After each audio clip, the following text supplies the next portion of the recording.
श्री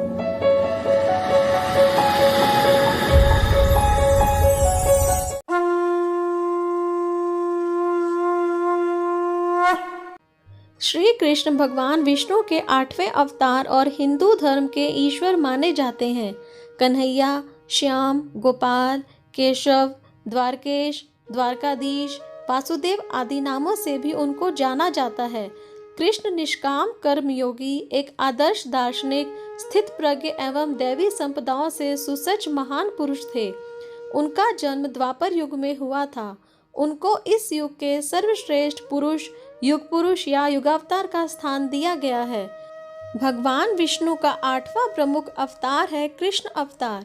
इस अवतार में भगवान विष्णु ने समस्त लोगों को कंस के अत्याचारों से मुक्त करवाया था। कृष्ण अवतार को भगवान विष्णु का पूर्ण अवतार भी माना जाता है। मान्यता है कि कृष्ण का जन्म माता देवकी की कोख से मथुरा की एक कारागार में हुआ था, लेकिन उनका लालन पालन गोकुल में माता यशोदा के घर हुआ। कथा के अनुसार जब कंस देवकी और वसुदेव को विवाह के बाद घर छोड़ने जा रहा था, तब एक आकाशवाणी हुई कि कंस की मृत्यु का कारण देवकी की 8वीं संतान होगी। आकाशवाणी से क्रोधित होकर कंस ने वासुदेव और देवकी को कारागार में बंद कर दिया। कहा जाता है मृत्यु के भय से कंस ने देवकी की 7 संतानों की हत्या कर दी, जिसके बाद भगवान कृष्ण ने देवकी की कोख से जन्म लिया। कंस ने भगवान कृष्ण को मारने के लिए कई राक्षसों को गोकुल भेजा, जिन सभी का संहार कान्हा ने खेल खेल में ही कर दिया। भगवान कृष्ण ने बाल्यावस्था में पूतना का वध किया।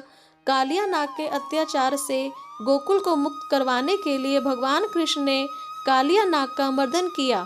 इतना ही नहीं, कान्हा ने समय समय पर गोकुल वासियों को अपनी लीलाओं से हैरान किया। हार कर अत्याचारी कंस ने कान्हा को मारने के लिए एक और षड्यंत्र रचा। किशोर हो चुके कान्हा को कंस ने मथुरा बुलवाया, जहां लीलाधर कृष्ण ने कंस का वध कर समस्त पृथ्वी को कंस के अत्याचारों से मुक्त करवाया। कृष्ण अवतार में भगवान विष्णु ने सुदामा संग अपनी दोस्ती की एक अद्भुत मिसाल भी पेश की। श्री कृष्ण की महाभारत के युद्ध में बहुत बड़ी भूमिका थी। वह इस युद्ध में अर्जुन के सारथी थे। उनकी बहन सुभद्रा अर्जुन की पत्नी थी। उन्होंने युद्ध से पहले अर्जुन को गीता का उपदेश दिया था। यदा यदा हि धर्मस्य ग्लानिर्भवति भारत, अभ्युत्थानं धर्मस्य तदात्मानं सृजाम्यहम्, परित्राणाय साधूनां विनाशाय च दुष्कृतां, धर्म संस्थापनार्थाय संभवामि युगे युगे। गीता के इस श्लोक में भगवान श्री कृष्ण ने अपने अवतार का रहस्य बताया है।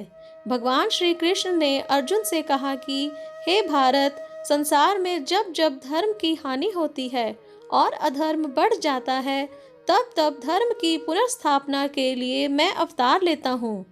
धर्मराज युधिष्ठिर को राजा बनाकर उन्होंने धर्म की स्थापना की। भगवान विष्णु का ये अवतार सभी अवतारों में सबसे श्रेष्ठ माना जाता है। ब्रह्म वैवर्त पुराण में एक कथा है, जिसके अनुसार एक बार देवी राधा श्री कृष्ण से रूठकर गोलोक से कहीं चली गई। अवसर का लाभ उठाकर राधा की सखी विरजा श्री कृष्ण के समीप आ गई। इसी बीच राधा का गोलोक में आगमन हुआ और उन्होंने विरजा को श्री कृष्ण के समीप देखकर दोनों को भला बुरा कहा। विरजा वहां से तुरंत नदी रूप धारण करके चली गई। श्री कृष्ण पर नाराज होते हुए देवी राधा को देखकर सुदामा नाम के गोप से सहन नहीं हुआ और उन्होंने देवी राधा के क्रोध को शांत करने के लिए उन्हें समझाने का प्रयास किया, लेकिन इससे देवी राधा शांत होने की बजाय और उग्र हो गई।